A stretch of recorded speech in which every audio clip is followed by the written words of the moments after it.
आदरणीय श्री दिनेश चंद्र राय जी, इस विश्वविद्यालय के यशस्वी कुलपति,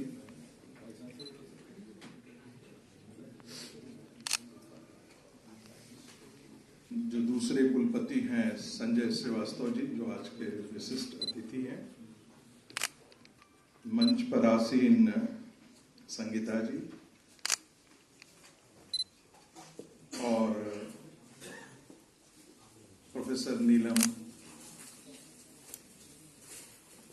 मैं देख रहा हूं जिसके बारे में काफी चर्चा हो चुकी है कि बहुत सारे डीन्स, हेड्स, बहुत सारे लोग आए हुए हैं।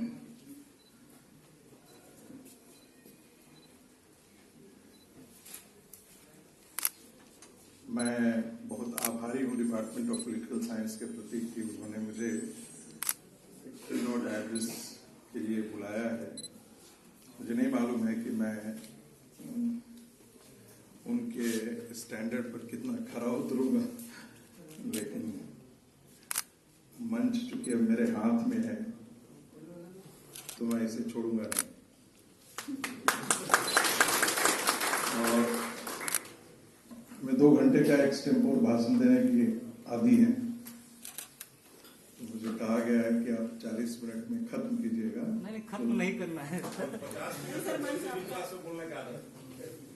नहीं सर, हमारे यहाँ दिल्ली विश्वविद्यालय में 2 घंटे का है हमारा, तो हम 2 घंटे ही एक्सटेम्पोर बोलते हैं।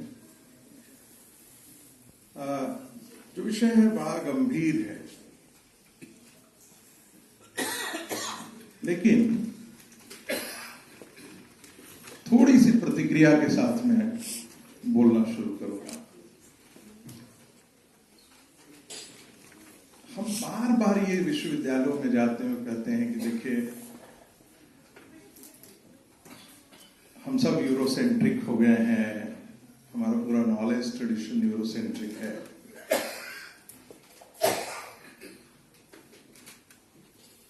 लेकिन काम हम वही करते हैं जो यूरोसेंट्रिक है।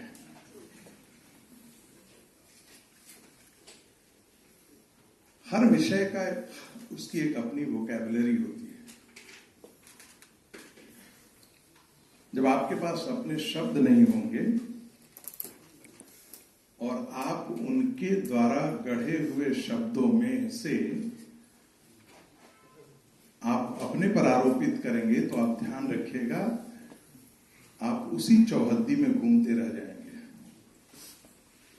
जैसे हम कहते हैं ना कि इलेक्ट्रॉन जो होता है अपने ऑर्बिट में घूमते रहता है। ऑर्बिट से बाहर निकलने के लिए उसको उस ऑर्बिट से बाहर के लिए एक फोर्स होनी चाहिए।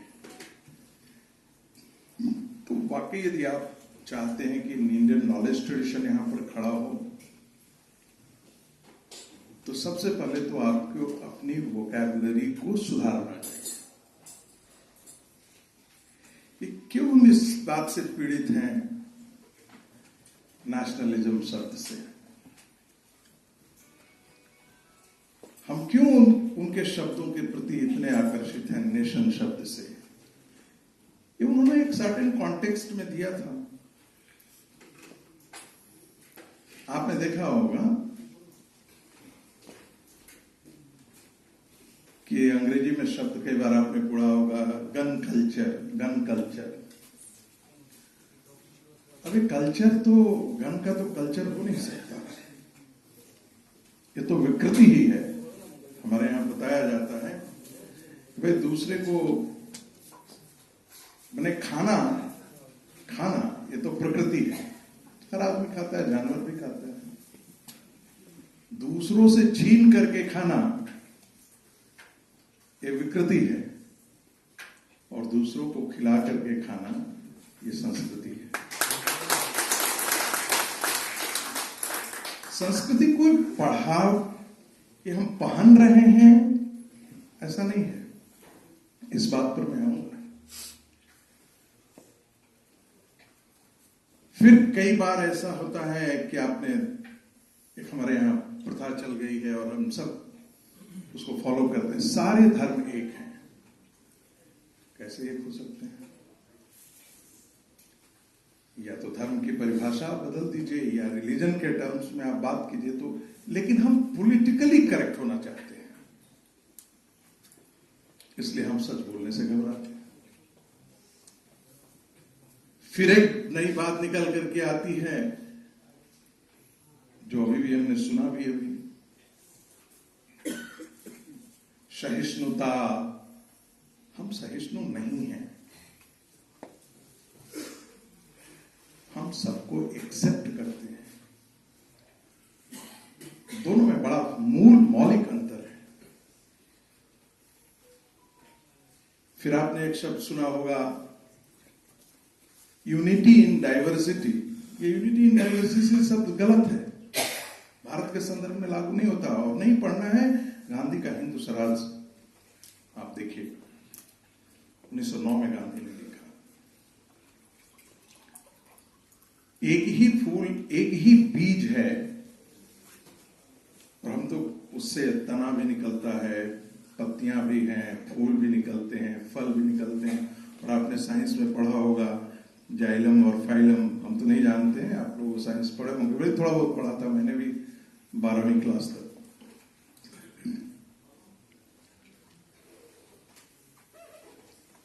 एक ही से मैनिफेस्ट हो रहा है और हम खुद भी कहते हैं ब्रह्म है, लेकिन उसके मैनिफेस्टेशन है। Entire Cosmos is the manifestation of that force. लेकिन फिर हमने चला दिया है क्योंकि उनकी जरूरत थी, उन्होंने ही ऐसा समझा। उन्होंने भारत आए और भारत को आने के बाद देखा और उनको तो समझ में ही नहीं आया कि ऐसा कोई देश हो सकता है क्या कि 10 मील पे जा रहे हैं तो पानी बदल जा रहा है, ड्रेस बदल जा रहा है, भाषा बदल जा रही है। आप जरा उनका इतिहास देख करके तब आपको ये सब बातें समझ में आएगी। जब क्रिश्चियनिटी का क्रूसेड्स चला तो पूरे यूरोप को रौंद डाला और पूरा यूरोप जो है वो क्रिश्चियनाइज हो गया। ये स्टेट के द्वारा हुआ था। क्रिश्चियनिटी कोई हृदय परिवर्तन से पूरा यूरोप क्रिश्चियन हो गया, ऐसा नहीं है। ये बात हमको जाननी चाहिए और हमको समझनी चाहिए। और फिर वहां पर जो नेशंस आए तो लैंग्वेज के आधार पर आया, रिलीजन उसका आधार नहीं बना। जब इस्लाम आया तो पूरे सेंट्रल एशिया को रौंद डाला, पूरे होमोजेनाइज कर डाला। अब भारत में यहां आया, बाहर से लोग आए और उन्होंने देखा कि रे यहां तो कोई शिव की पूजा करता है, कोई विष्णु की पूजा करता है, कोई हनुमान की पूजा करता है। एक ही मंदिर में सारे रहते हैं, कोई देवता एक दूसरे से नहीं टकराता। उन्होंने कहा इंडिया इज ए सब कॉन्टिनेंट। हमने उस शब्द को पकड़ लिया और फिर उन्होंने एक शब्द चलाया, India is a कॉन्ग्लोमरेशन of nationalities. एक नेशन तो ये है ही नहीं।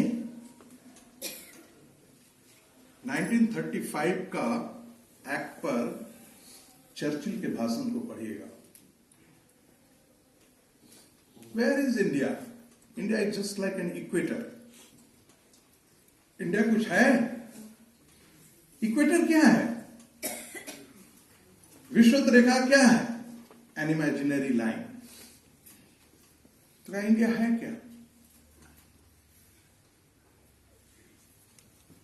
फिर उन्होंने कहा ये तो सब नेशनलिटीज है, बहुत सारे नेशनलिटीज मिलकर के।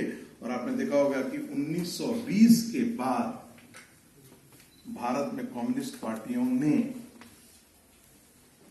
ये सब नेशनलिटीज का कॉन्सेप्ट चढ़ाया और बंगाली सब नेशनलिज्म, उड़िया सब नेशनलिज्म, बिहारी सब नेशनलिज्म, बंगाल सब नेशनलिज्म, ये सारे नेशनलिटी हैं। और हम सारी उनकी बातों को ही, डिस्कोर्स को पकड़ करके अपने पास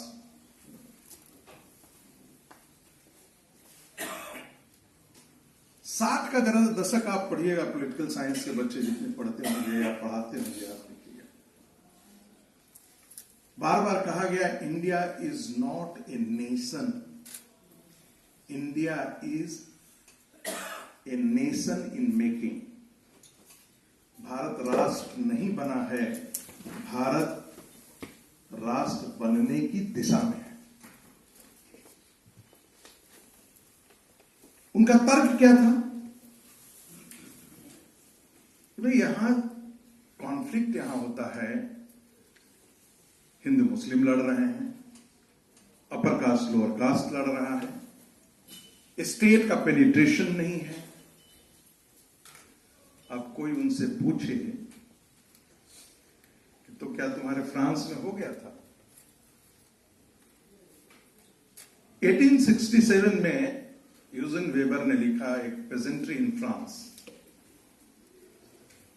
1867 में पेरिस से 20 किलोमीटर आगे लोग पेरिस के बारे में किसान वहां नहीं जानते थे, लेकिन फ्रेंच रेवोल्यूशन से हॉब्सबॉर्न ने कहा France is the birth place of nation and nationalism. जो वेस्टर्न लिटरेचर को जिन्होंने पढ़ा होगा उनके लिए मैं बता दूं कि नेशनलिज्म की कोई एक परिभाषा नहीं है, कोई एक थियरी नहीं है। मैं आपको बता सकता हूं कि नेशन ने नेशनलिज्म को जन्म दिया, नेशनलिज्म ने नेशन को जन्म दिया। इसके एग्जाम्पल है, स्टेट ने नेशन को जन्म दिया और नेशन ने स्टेट को जन्म दिया। इसके भी एग्जाम्पल्स हैं दुनिया में। लेकिन 60 के दशक में हमको बताया जा रहा था, जिन्होंने मॉडर्नाइजेशन, डेवलपमेंट, मॉडर्नाइजेशन का कॉन्सेप्ट पढ़ा होगा और रोस्टो पढ़ा होगा, उनको पता होगा कि स्टेज कैसे आप नेशन बन सकते हैं, और उसके लिए उन्होंने पूरा का पूरा हमको एक खाका दे दिया, आप ऐसे नेशन बन सकते हैं। स्टेज 1 10 स्टेजेस उन्होंने हमको गिना करके बता दिया, और पूरे दुनिया, पूरे भारत की यूनिवर्सिटी में हम वही पढ़ाते रहे। डेवलपमेंट कैसे होगा उन्होंने एक मॉडल बता दिया, और फिर हम उसी में जूझते रहे। आप मिलेनियम डेवलपमेंट गोल का आप जरा डॉक्यूमेंट देख करके आप पढ़िएगा, तब आपको पता लगेगा। जबकि अपने यहां वो नहीं कह रहे थे।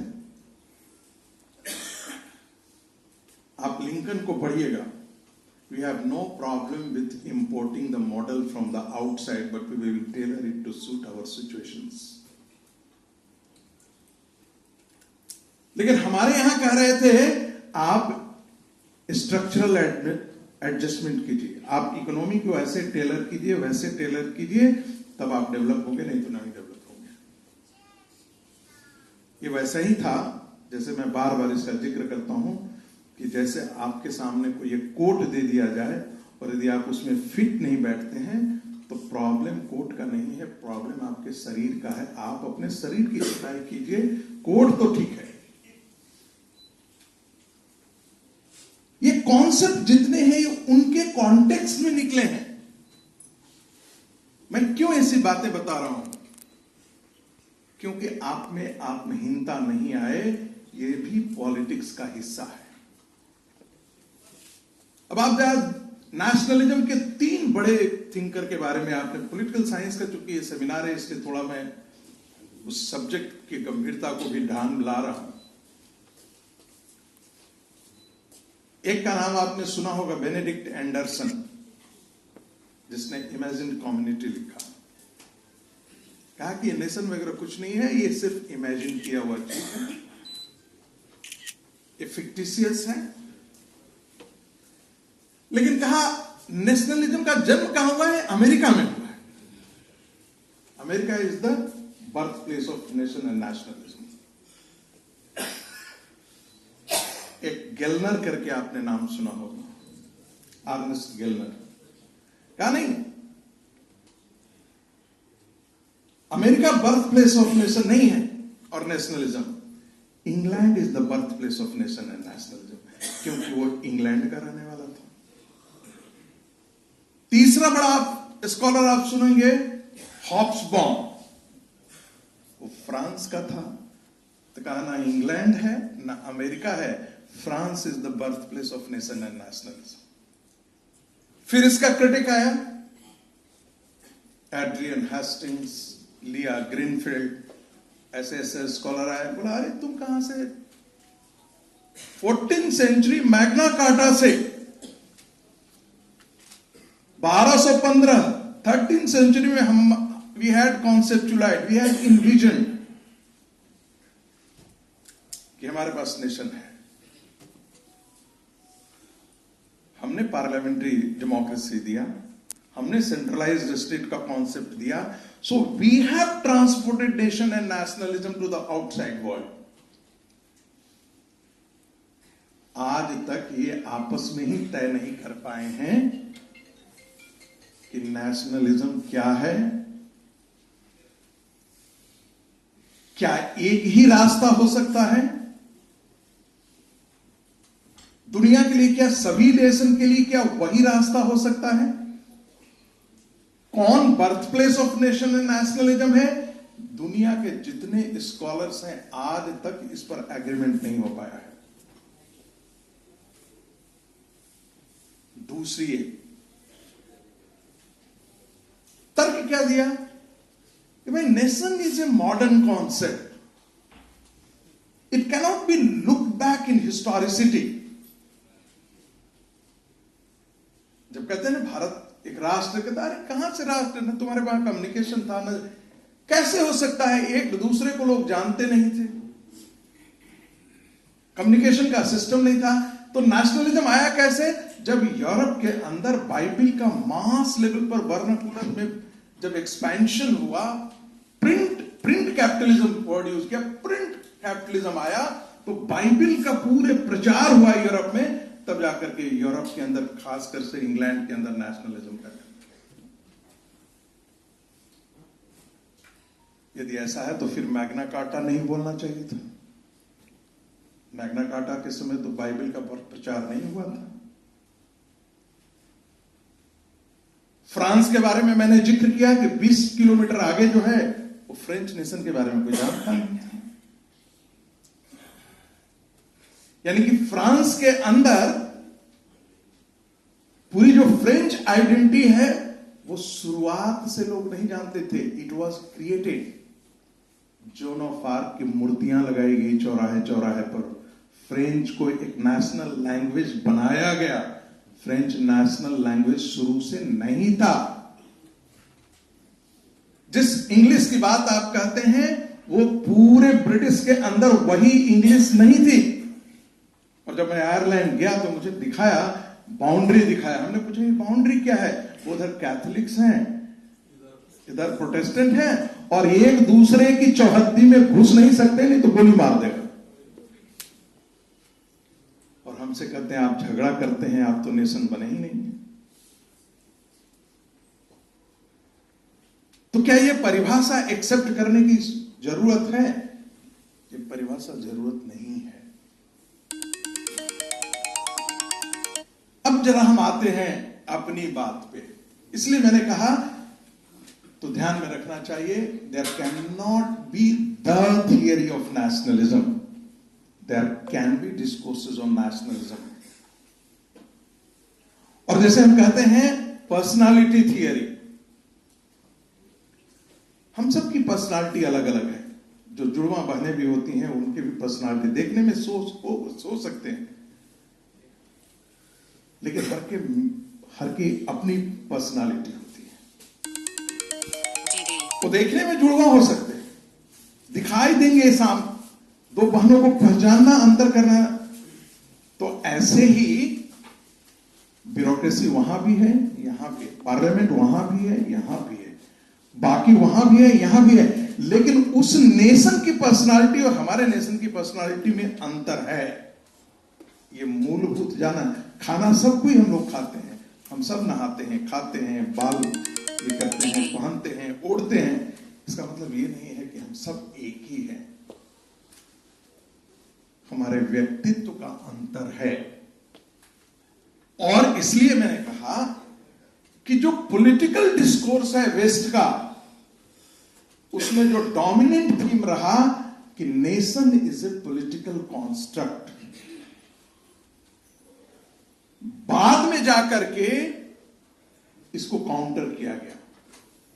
और मजेदार बात है, अर्नेस्ट गेलनर जो था वो कैम्ब्रिज में पढ़ाता था, उसका शिष्य ही एंथनी डी स्मिथ था। उसने कहा कि नहीं, ethnicity is the root of nation and nationalism. फिर एड्रियन हेस्टिंग्स ने कहा रिलीजन, अमेरिकन नेशनलिज्म में रोल ऑफ द क्रिश्चियनिटी कितना बड़ा है, इस पर बहुत सारी पुस्तकें हैं। मैंने ऐसा इसलिए कहा कि जब हम अपने बारे में बात करते हैं, रिलीजन के बारे में बात करते हैं, अपने नेशन के बारे में बात करते हैं, तो हम जैसे लगता है कि अपराध बोध से ग्रसित हैं हम बात करने से, क्योंकि हमने अपनी चीजों को देखा नहीं है। ये कोई आवश्यक नहीं है कि सभी एक दूसरे को मिले और बात करें तभी वो नेशन हो सकता है। बांग्लादेश पर बॉर्डर पर एक हमारा जवान मारा जाता है बांग्लादेशी के द्वारा, और हम एकाएक उत्तेजित हो जाते हैं। आप कभी उससे मिले हैं? बहुत सारे ऐसे गांव हैं जहां एक दूसरे से नहीं मिलते हैं, कभी नहीं मिले हैं, लेकिन हम कहते हैं ये हमारा गांव है। That means identity, entity exists despite the fact that the constituents do not meet each other every time, or even though they don't know, but they define themselves.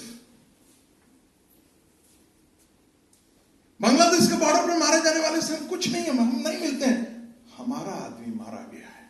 So nationalism discourse में, जिसे आप कह रहे हैं, हमेशा we and they का concept होता है। वे और हम, ये हम हैं, और हम के लिए कोई जरूरी नहीं है कि सब एक दूसरे से मिलते ही रहें। मैं ऐसे कई गांव को जानता हूं, अपने ही गांव में इतना बड़ा गांव है कि मैं पीछे वाले को, आगे वाले को मैं बहुत नहीं जानता, लेकिन जब वो आकर के कहता है मेरा, अच्छा मेरे गांव से हो, तो क्या लगता है, क्या भारत के बारे में ऐसी बातें थी क्या? हमको जरा टाइम के कॉन्सेप्शंस हम लोगों को, बहुतों को मालूम नहीं है। यूरोप का पूरा इतिहास जो है वो लेट ग्लेशियल पीरियड से शुरू होता है, और ह्यूमन सिविलाइजेशन वहीं से उनको लगता है कि स्टार्ट हुआ है। और ये जब पूरा टाइम स्पेस ले जाकर के करते हैं, जिसको ह्यूमन सिविलाइजेशन, तो 9000 ईयर्स के आसपास जाता है। और इसी सिलसिले में जब वो भारत में आते हैं तो कहते हैं कि जितने ये रामायण, महाभारत, ये पुराण, ये सब जितने हुए हैं, ये सब इसी 5000 साल के वर्ष के बीच में है।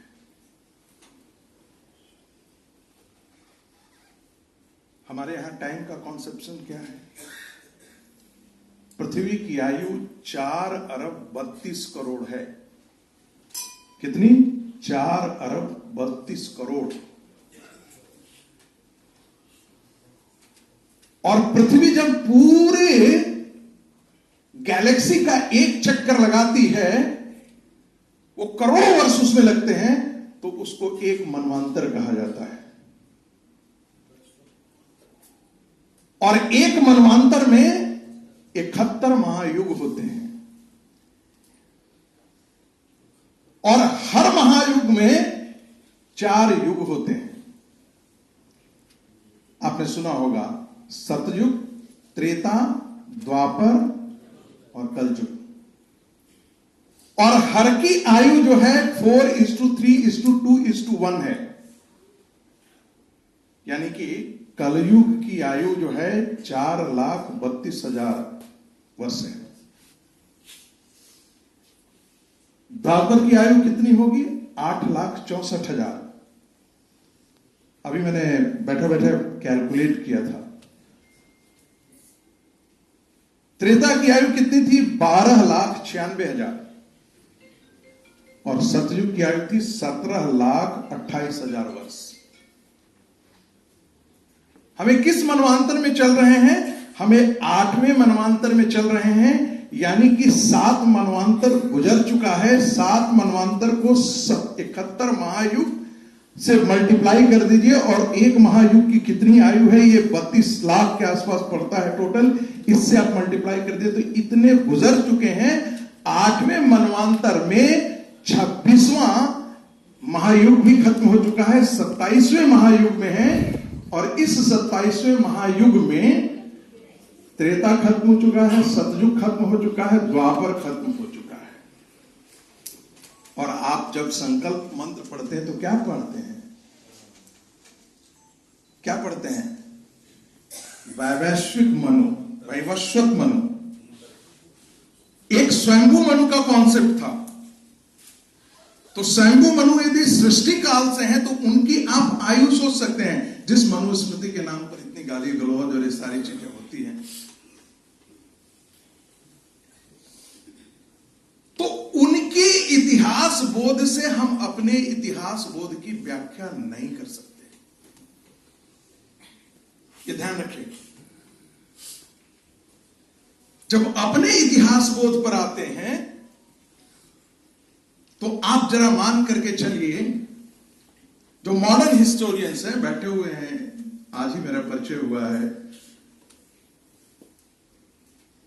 मॉडर्न हिस्टोरियंस पुराणों का काल मानते हैं कि ये 4th सेंचुरी 5th सेंचुरी के आसपास लिखा गया है। Am I correct, sir? ये मॉडर्न हिस्टोरियन, हम नहीं मानते हैं। हम मानते हैं कि वेद व्यास ने अष्टादश पुराणे द्वादश प्रथम परोपकाराय पुण्याय पापाय परपीड्यम, और सारे पुराणों के बारे में तो आपको जानकारी भी नहीं है। आप 18 पुराण ही जानते हैं, ऐसा नहीं 108 पुराण है। मुझे नहीं मालूम है कि आप लोगों ने इसके तो कभी किसी ने महाभारत पूरा वॉल्यूम पढ़ा है या नहीं, या वाल्मीकि रामायण पढ़ा है या नहीं पढ़ा है। अपने ग्रंथों को पढ़िए, ला करके घरों पर सारे उपनिषदों को ला करके पढ़िए, तब आपको पता लगेगा आपको अपने बारे में ही जानकारी कुछ नहीं है।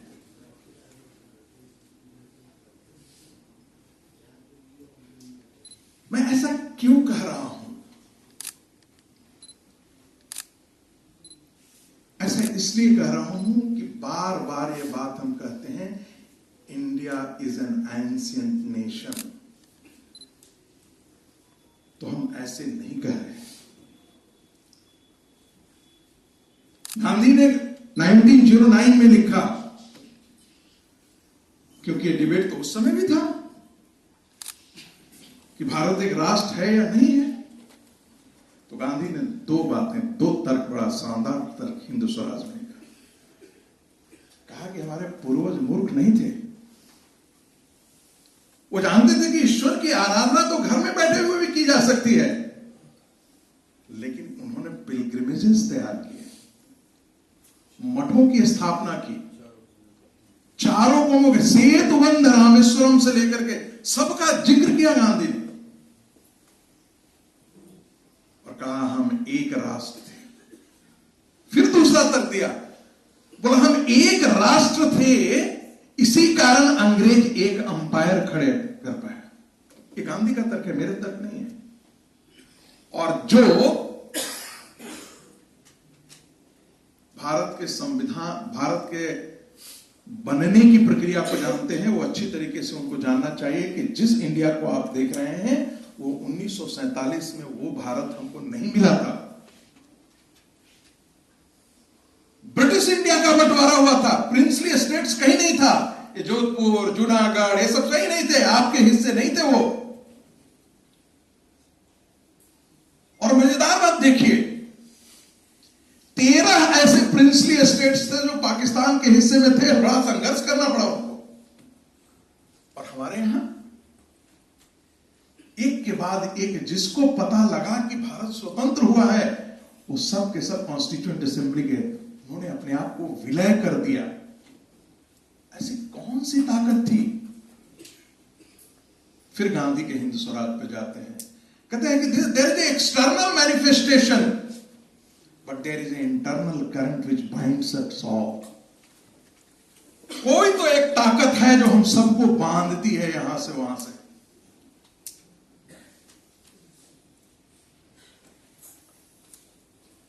मतलब बाहर की पूरी, आप देखा है साउथ इंडिया कहीं भी चले जाइए, सब देयर इज ए फोर्स जो हम सबको बांधती है।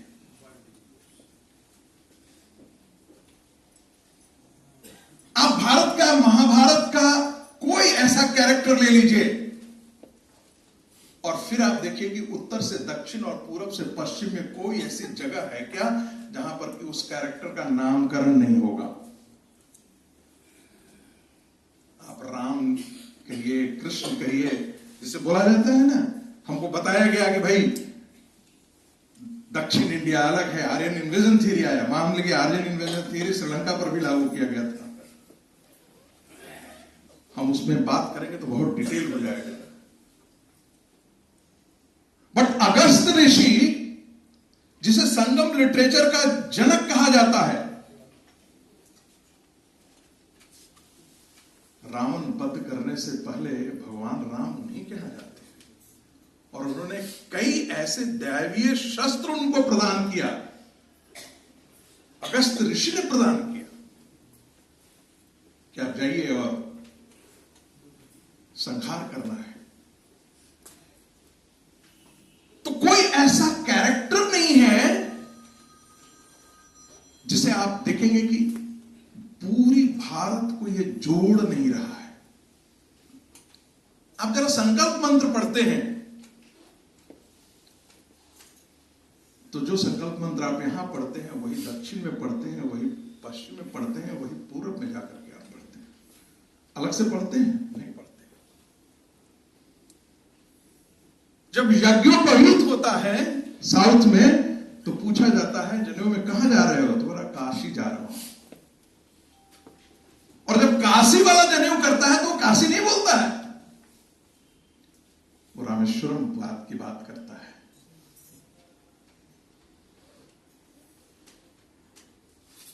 वो अन्य विद्यालयों, विश्वविद्यालयों के बारे में बात करता है। ये कौन सी ऐसी ताकत है?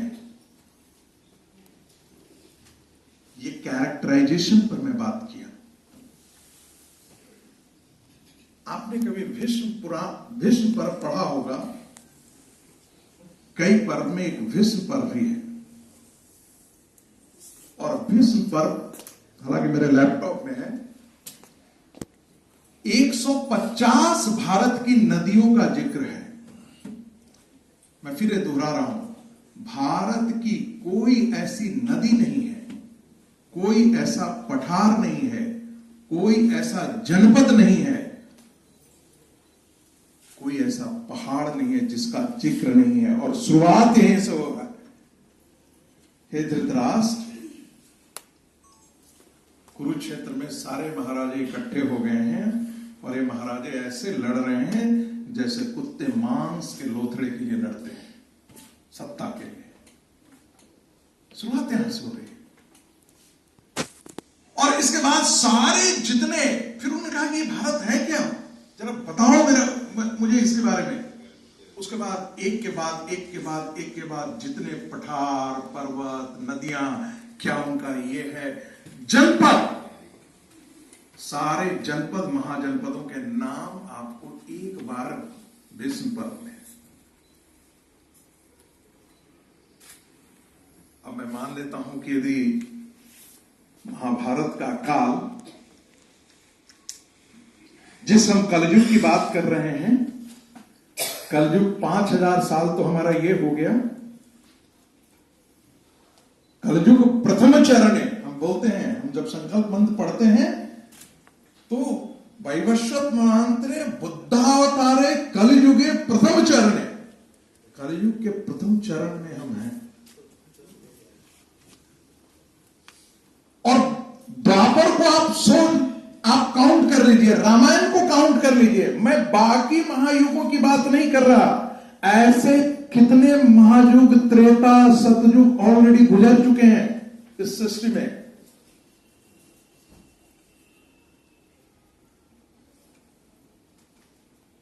और आप इसे आश्चर्य से मत देखिएगा। कई बार लगेगा जब नासा अपने टाइम का की घोषणा करता है ना, तो हमारे यहां का पंचांग एग्जैक्ट डिट्टो बता करके करता है। घड़ी मिलाई जाती है। ये नहीं कि चांद निकला तभी हम जाकर के पूजा करेंगे, नहीं, चांद कितने बजे निकलेगा ये भी पता है। आप पंचांग में आप देखिएगा, गणना आप कीजिएगा।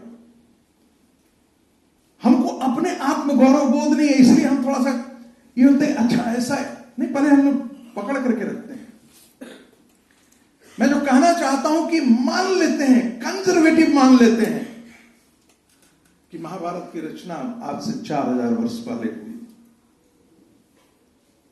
4th सेंचुरी बीसी में हुई। 4th सेंचुरी बीसी, इसका मतलब है कि आज से भी इतने 100 वर्ष पहले, क्राइस्ट से पहले भारत के लोगों को भारत के बारे में जानकारी थी। There was a territorial map in their mind that this is Bharat.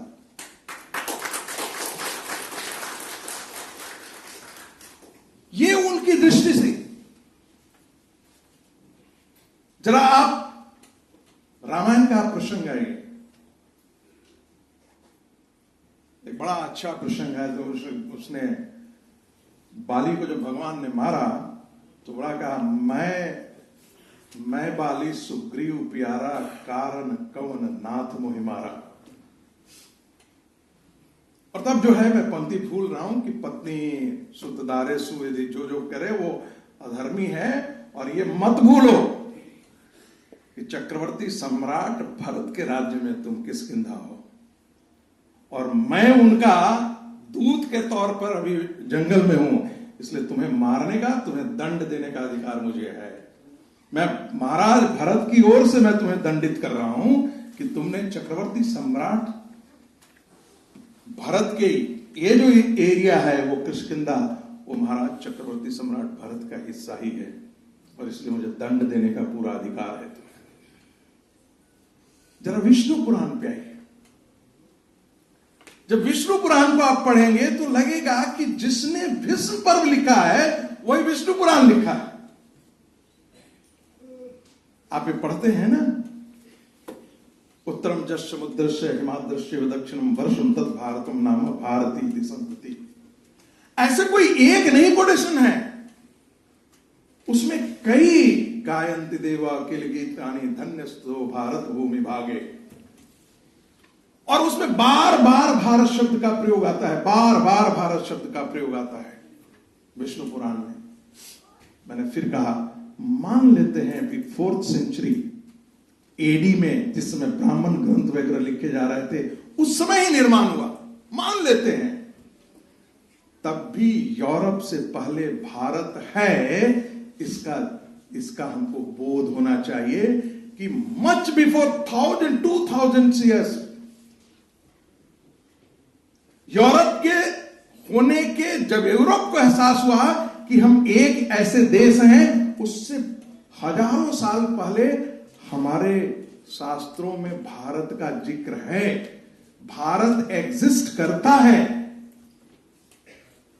ये विष्णु पुराण में, और फिर विष्णु पुराण में फिर ये जितनी नदियां हैं, फिर ये जितने पठार हैं, फिर महाजनपद हैं, इन सारे महाजनपदों का जिक्र है। इसलिए मैं कई बार लगता है कि विष्णु पुराण का लेखक और महाभारत का विष्णु पर्व का लेखक कोई दोनों एक ही तो नहीं है। इस पर मैंने एक पेपर लिखा है। आप अर्थशास्त्र, कौटिल्य का अर्थशास्त्र, आप फिर एक जिक्र के आप जरा कीजिए कौटिल्य का अर्थशास्त्र। भारत का शेप कैसा है, तो जैसे बैलगाड़ी का शेप होता है, उस ढंग का बैलगाड़ी का शेप है, जिसकी 8000 मील उसका ही है लंबाई है। ध्यान रखिएगा, एक तर्क मैं आपके लिए दे रहा हूं। हम हैं जरूरी नहीं है कि सभी में व्याप्त हो। आज भी आप इस देश के वनवासी क्षेत्रों में चले जाइए और आप पूछिए मुजफ्फरपुर जानते हो, नहीं बताएगा। सो दिस कॉन्सेप्चुअलाइजेशन जिसको कहते हैं ना, हर जगह हम थोड़ा मार्क्सियन टर्मिनोलॉजी को ही ले लें तो कहते हैं कौन रिवोल्यूशन को लीड करेगा? There will be a vanguard. Vanguarding क्यों करेगा? सारे लोगों का नो है, they know what is good and bad. कौन एक्सप्लॉइट कर रहा है यही लीड करेगा। There is a class, there is a small group which knows. ये हमारे संत ऋषि ये सब क्या थे? तो कोई जरूरी नहीं है, मैं इस तर्क को आगे बढ़ा रहा हूं, कोई जरूरी नहीं है कि नेशन होने के लिए, एंटिटी होने के लिए, उस एंटिटी के अंदर जितने कॉन्स्टिट्यूएंट्स हैं सभी एक दूसरे को जाने, सभी को उसके बारे में बोध हो, तभी हम नेशन एग्जिस्ट करें। ये डिस्कोर्स हमारा वेस्टर्न डिस्कोर्स आया था, जहां वो अपने पर लागू करते तो अपने पर लागू नहीं होता है। ब्लैक और व्हाइट के बीच में आज तक संघर्ष हो रहा है। चार्ल्स स्टीली को पढ़िएगा। चार्ल्स स्टीली ने किस प्रकार से लिखा है कि अमेरिका के अंदर नेशनलिज्म में क्रिश्चियनिटी ने कितना बड़ा रोल किया, कितनी बड़ी भूमिका उसने निभाई एक बनाने के लिए। एक नहीं था, जिस अमेरिका को आप देख रहे हैं वो एक अमेरिका नहीं था। और जहां जिस जगह पर व्हाइट क्रिश्चियनिटी मेजोरिटी नहीं आई, उसको डिस्ट्रिक्ट तो उन्होंने देना नहीं पसंद किया। सेक्युलरिज्म इसलिए लाया क्योंकि यदि कॉलोनियल कंट्री में यदि सेक्युलरिज्म नहीं होते तो लोग उनको जान मार करके फेंक देते। आज यूरोप का है नहीं सेक्युलरिज्म। आज क्यों उन्होंने वीसा रूल चेंज कर दिया है, टफ कर दिया है? हम अपने यहां नहीं। अरे तुमको इतना ही यदि कॉस्मोपॉलिटिज्म पसंद है तो सबको आंदोलन दो ना, बॉर्डर खोल दो। कोई करने के लिए तैयार है क्या? लेकिन हमारे यूनिवर्सिटी में हमेशा पढ़ाया जाता है कॉस्मोपॉलिटनिज्म। कौन कॉस्मोपॉलिटिज्म कर रहा है? कोई करता है? जर्मन के अंदर आप जाकर के फ्रेंच और जर्मन का जरा देखिए, सांड भैंसे की लड़ाई में वो जर्मन की भाषा को पसंद नहीं करते हैं, बात नहीं करने देंगे वो अपने यहां। फ्रेंच में आप चले जाइए, जर्मन को देखना नहीं पसंद करते वो कहता नहीं, एक्सेप्टेबल नहीं है। आप हो तो पहले फ्रेंच लैंग्वेज सीखो, तब हम करने देंगे।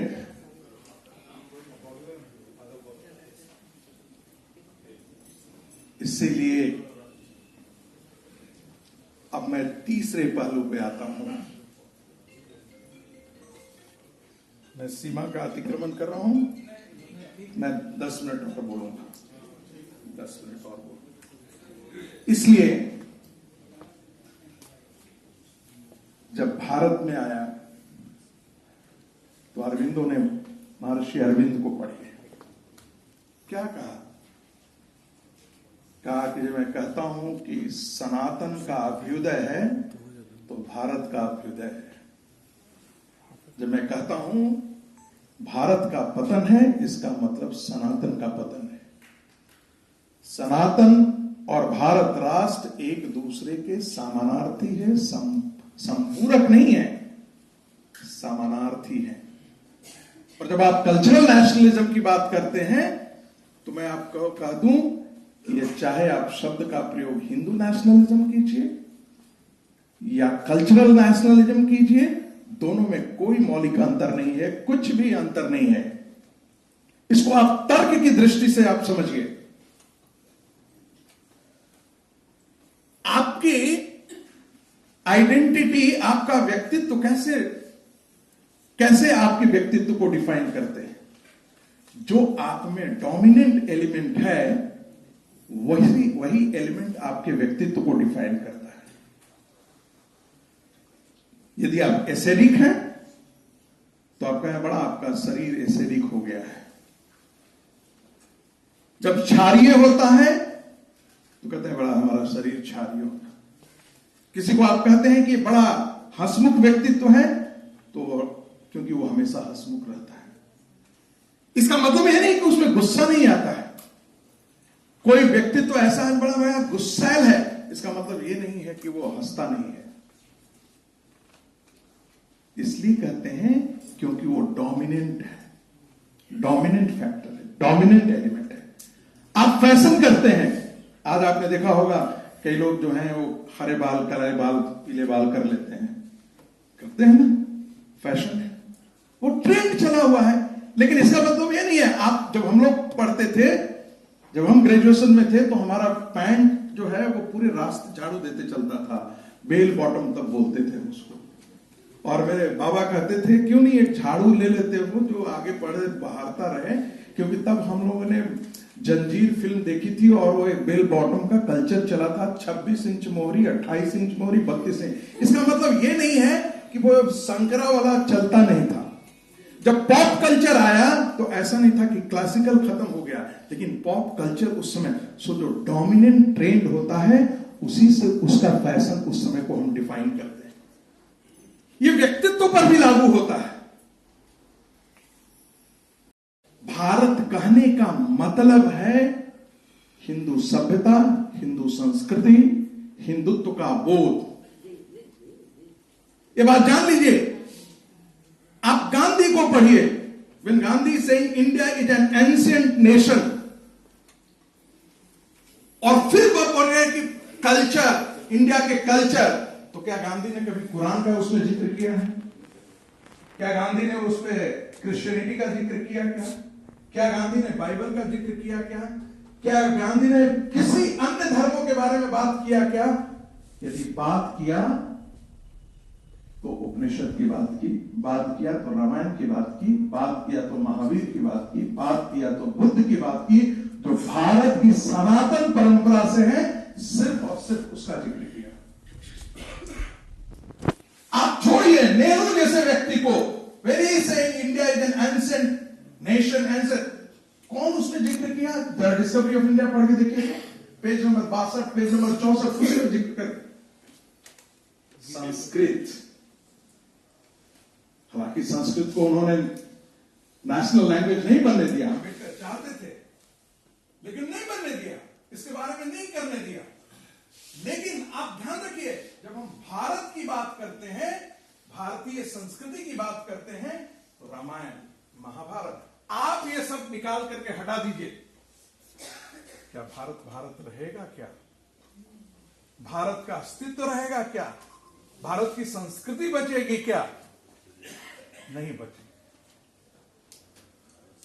तो जब मैं ये कहता हूं कि इंडियन कल्चर या भारतीय कल्चर, तो आप जान लीजिए सनातन की ही मैं बात कर रहा हूं, हिंदू सभ्यता की ही बात कर रहा हूं, हिंदू संस्कृति की ही बात कर रहा हूं। चूंकि हिंदू धर्म ने, सनातन धर्म ने उस सभ्यता का फाउंडेशन किया और हमारे पूर्वजों ने उसको नर्चर करके इतना दूर तक लाया, इसलिए वो भारत की संस्कृति का संपूरक नहीं, पर्यायवाची बना हुआ है। हिंदू धर्म ने ही उस संस्कृति और सभ्यता का निर्माण किया, जिसके कारण एक दूसरे के ये संपूरक नहीं, समानार्थी शब्द बन गए हैं। इसलिए दोनों के बीच में कोई अंतर नहीं है। और फिर मैं आकर के उसी बात की ओर जिक्र कर रहा हूं कि ये तभी तक है भारत की संस्कृति, सनातन संस्कृति या हिंदू संस्कृति या हिंदू सभ्यता, ये कठोर लगेगा लेकिन ये सच बोल रहा हूं कि जब तक हिंदू डोमिनेशन है, Hindu is a dominant element, Hindu is a numerically dominant element, जिस दिन वो हट जाएगा तो ये न संस्कृति रहेगी, न ये सभ्यता रहेगी, ये कुछ भी नहीं रहेगा। मैं जिक्र कर रहा हूं, जैसे गुलाबों की वाटिका है, और गुलाबों की वाटिका में आप कहते हैं ये गुलाबों की वाटिका है। क्यों कहते हैं? क्योंकि वहां गुलाब के ही फूल डोमिनेट कर रहे हैं। एक बबूल का पेड़ आप ला दीजिए, वो बड़ा इन्वेसिव प्लांट है, तो दूसरा बबूल का पेड़ होगा, चौथा होगा, पांचवां होगा, 10वां होगा, 20वां होगा। 2 एकड़ का गुलाबों की वाटिका जो है वो 10 साल के अंदर बबूल वहां पर छाए रहेंगे, और फिर आप कहेंगे एक समय ये गुलाबों की वाटिका हुआ करती थी, आज ये बबूल की वाटिका हो गई है। इसलिए मैं कह रहा हूं आपके अंदर क्षारीय तत्व है, डोमिनेट कर रहा है, तो आपको पर्सनालिटी वैसे ही रहे। ये जितनी सहिष्णुता की बात आप कर रहे हैं, ये फिर मैं दावे के साथ कह रहा हूं, ये दुनिया के और अन्य संप्रदायों के अंदर आप जाकर के, अन्य धर्मों के अंदर आप जाकर के जरा देख लीजिए क्या एग्जिस्ट करता है। क्या ये करता है? क्या ये मैं नहीं कर रहा हूं, ये स्वामी विवेकानंद कह रहे हैं। Every individual going out of Hindu pale is not only reduction of one but addition of one more enemy to the Hindu society. ये मैं नहीं बोल रहा हूं, ये स्वामी विवेकानंद, और स्वामी विवेकानंद राष्ट्रीय स्वयंसेवक संघ के निमित्त सदस्य थे। Tagore, Rabindranath Tagore, that these are the two religions who treat all other religions as an enemy. तो जिस संस्कृति को आप बचाने की बात कर रहे हैं, जिस सभ्यता को आप बचाने की बात करते हैं, वो तभी तक बच पाएगा जब ये हिस्सा जो है वो डोमिनेंट, न्यूमेरिकली डोमिनेंट रहेगा। जैसे मैंने कहा कि आपके पदार्थ की मात्रा जो आपके शरीर में रहेगी वही आपके व्यक्तित्व को तय करेगा।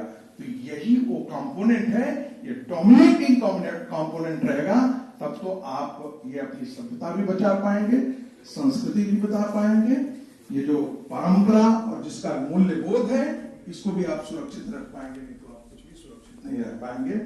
अफगानिस्तान उदाहरण है, बांग्लादेश उदाहरण है, पाकिस्तान उदाहरण है।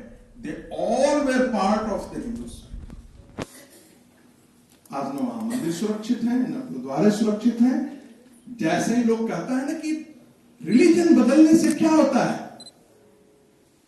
यही सवाल गांधी ने जिन्ना से कहा था। आप जरा जिन्ना और गांधी के लेटर का संवाद आप पढ़िएगा। जिन्ना ने कहा हम आपसे बात नहीं करेंगे, यही सवाल गांधी का था। Change in the religious demography changes the cultural narrative, changes the political narratives, changes all other things. Bangladesh में वही हुआ, पाकिस्तान में वही हुआ, अफगानिस्तान में वही हुआ। आप पूरे कश्मीर का इतिहास जरा पढ़ करके देखिए, 13th सेंचुरी ऑनवर्ड कैसे वहां पर रिलीजियस कन्वर्जन होता है। और जो आप कश्मीर देख रहे हैं, आज से 13th सेंचुरी में कश्मीर क्या था ये आपको पता लग जाएगा। बांग्लादेश से आगे आप चले जाइए, अफगानिस्तान की सीमाएं में आप चले जाइए, अफगानिस्तान का इतिहास यदि आप पढ़ के देखेंगे आपको ये पता लगेगा। यूरोप, आप सोच लीजिए अफ्रीका के अंदर जिस प्रकार से demographic religious change in the demography हुआ, उसके बाद वहां का कल्चरल नैरेटिव कैसे चेंज हुआ, ये आपको पता लगेगा। अंत में मैं सिर्फ इतना कहना चाहूंगा कि ये देश जिस आप बात करते हैं एंशिएंट नेशन, तो लोग ऐसे ही नहीं कहते हैं एंशिएंट नेशन।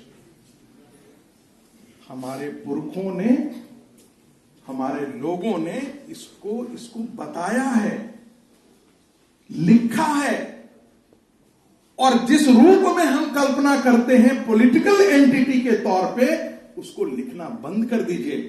आपकी अपनी वोकैबुलरी होनी चाहिए। यदि आपने नेशनलिज्म शब्द आपको प्रयोग किया, आप कल से बंद कर दीजिए इसको।